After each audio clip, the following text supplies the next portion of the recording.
As the name implies, dimensional portals are literally doorways to other realms. These portals are often found in caves. Usually the passages are closed, which is a good thing as a lot of scary creatures can come through when they periodically open. Sometimes, even when the portal is closed, you can still see the alien energy disruption in the air and on the surface of the rock faces in the caves. Even when you can't see it, you can sure feel it, and it's not a comfortable feeling. Positive energy vortexes are just the opposite. Their energy is always bright and uplifting. The feeling of pure euphoria you get at a positive energy vortex will usually stay with you for at least a few days and up to a week if you visit a powerful one. Many people have actually never felt euphoria in their life. They really don't know what it is. Their visit to a positive energy vortex is often the first time that they experience the amazing feeling of euphoria, which makes their visit to the vortex all the more memorable. Sedona, Arizona is well known for their energy vortexes, but less known, yet far more numerous, and with some a lot more powerful, are the positive energy vortexes in Northern California, Southern Oregon, and spread out along their coasts. Away from the coast, vortexes are often found at waterfalls and on high, pointy mountain peaks. They are great places to magically enchant gems, crystals, and other objects, or simply to go and recharge and energize your body. Welcome back to the Celestine Light Esoteric Mystery School. Today we're going to visit the X Vortex and X Dimensional Doorway portal on Roxy Ann Peak in the Rogue Valley near Medford, Oregon. Now this used to be a fairly average vortex, fairly average dimensional portal, but they put a cell tower right on top of the hill, right very close to where the portal and the vortex were located, and they're still there. But the microwaves from the cell tower dampen the energy that's coming through from the vortex and the portal. The portal doesn't work at all anymore, at least as long as the cell tower is there. And the vortex also is a very shadow of its former self, not even worth going to.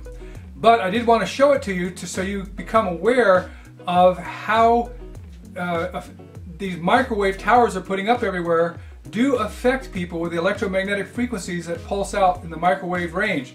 Now one of the things that I bring with me now on these trips are this it's called a Trifield meter, and it measures magnetic energies, electrical energies, and microwave energies on a very exact scale. So I want to show this to you a little bit closer. So I'm going to get up here and show you this. So the Trifield meter has multiple settings. The first one is the battery test, which lets us see on the needle that the battery is good. And then we have two different magnetic settings. There's magnetic 1 and magnetic 2. They just measure in different scales. And then we have an electric setting for measuring electrical things. And lastly, we have the microwave setting. Now the microwave setting is the only one. When we went up to Roxy Ann Peak, there was no readings in the magnetics or the electrical settings at all. They were on 0. But there was quite the readings on the microwave, even from a long distance away, which you'll see in the video. This is Roxy Ann Peak, looking at it from Mount Ashland and then zooming in across the Rogue Valley to see the peak. And this is a closer view from the residential neighborhood that's near Roxy Ann Peak.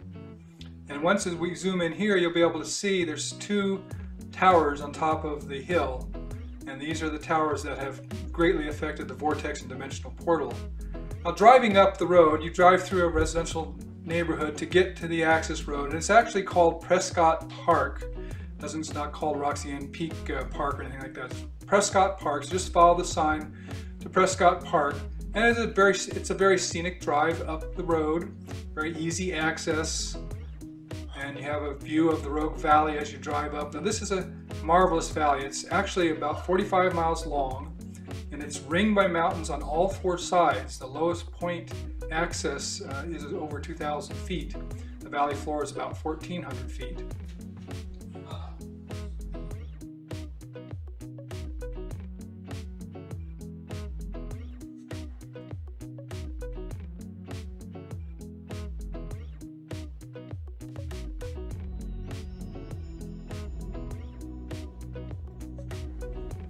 We stopped at various places along the road up to measure with the trimeter, but we didn't get any significant readings on the drive up to the upper parking area. As you drive up this road, you will find, if you just go through the open gate and continue up the road, and you'll come to a parking area at the very top of the road, not the top of the hill, and that's our final spot before we hike up to the peak.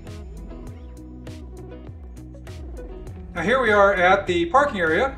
We're looking up at the towers on the hill. Now, these are at least a half a mile away as the crow flies, maybe further. And you can see the two towers on top of the hill. I wanted to get some readings from the parking area at this half-mile distance or more. And the first reading we looked at was the magnetic. There are two magnetic readings on the trimeter, and both of them registered 0 when we looked at the magnetics. After testing the magnetics, I looked at the electric. That also registered 0. And then we looked at the radio microwave. That did register a 4 on the Trifield meter from over a half mile away. There are many wonderful trails that go up on Roxy Ann Peak. It's a great place to go hiking. Very easy access from the town of Medford. Lots of wildlife to see. And the views are spectacular in every direction. This is Mount McLaughlin, 10,000 feet that you're seeing from the backside of Roxy Ann Peak. Now Mount McLaughlin is a fantastic hike. At the top of that peak, it is a Vortex 8 out of 10, very powerful, and the views are amazing. Now we're climbing up to the top of the Roxy Ann Peak, and you can see our first view of this cell tower, and it has many things on it.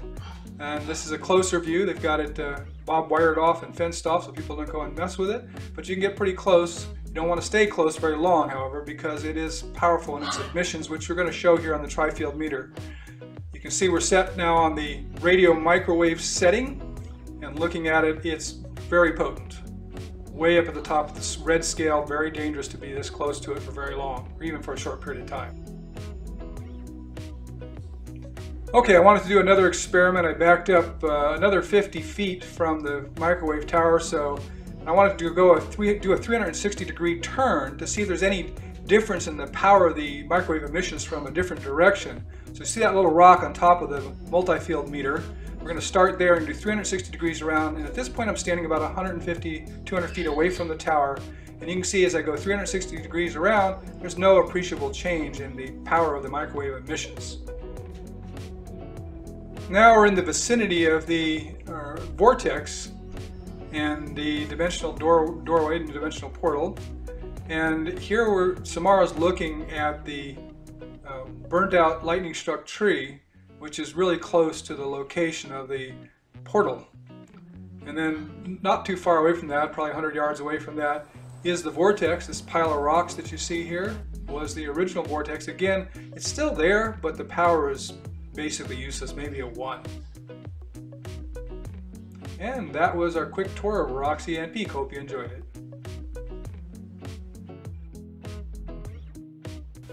Thank you for joining me on this trip to Roxy Ann Peak today.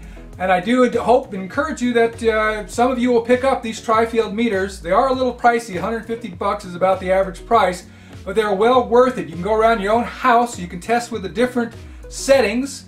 For instance, if you go up to your digital clock on your oven, you'll get readings off the scale when you're a foot away from it still. And if you go up to your electrical outlets and put it on electric, a foot away from them, you'll get very high readings. So you can see what happens if you're sleeping next to one of those electrical outlets, what you're getting bombarded with all the time. So this has been an informative video. Hopefully you have enjoyed it. Please like my video, subscribe to my channel, and share it with your friends. And until next week, thanks and namaste, my brothers and sisters.